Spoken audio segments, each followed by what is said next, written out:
नमस्कार मंडळी, पुन्हा एकदा स्वागत करतो तुमचं आपल्या एका नवीन व्हिडिओमध्ये. आपल्या सर्वांचा लाडका पैलवान अभिजित भैया पवार व स्वर्गीय रणजित निंबाळकर सर यांचा वेगाचा शेवट सर्जा आपल्याला जवळजवळ 15 ते 20 दिवस मित्रांनो मैदानात दिसत नाही.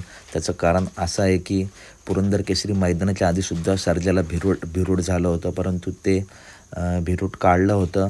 त्याच्यानंतर पुरंदर केसरी मैदानात सर्जा पाळला होता आणि पुन्हा एकदा सर्जाला मित्रांनो दुखापत झाली आहे. तर डॉक्टरांनी असा सल्ला दिला आहे की त्याला कोणता त्रास वगैरे व्हायला नको, त्यासाठी शंभूदानी स्वतः अपडेट दिले आहे की सर्जा आता आपला 15-20 दिवस आरामावर दिसेल. 5 लाखाचं सुद्धा मैदान आहे, त्यासुद्धा मैदानात वेगाचा शेवट सर्जा दिसणार नाही. त्याच्यामुळे सर्जाप्रेमी थोडे नाराजच असतील, परंतु लवकरात लवकर सर्जा रिकवर होईल आणि पुन्हा येऊन मैदानं गाजवेल. त्याला आरामाची गरज आहे. तर येणाऱ्या 15 ते 20 दिवसाच्या आतमध्ये जेवढे नामांकित मैदानं आहेत त्या मैदानात सुद्धा सर्जा दिसणार नाही. धन्यवाद मित्रांनो. लवकरच सर्जा बरा होईल.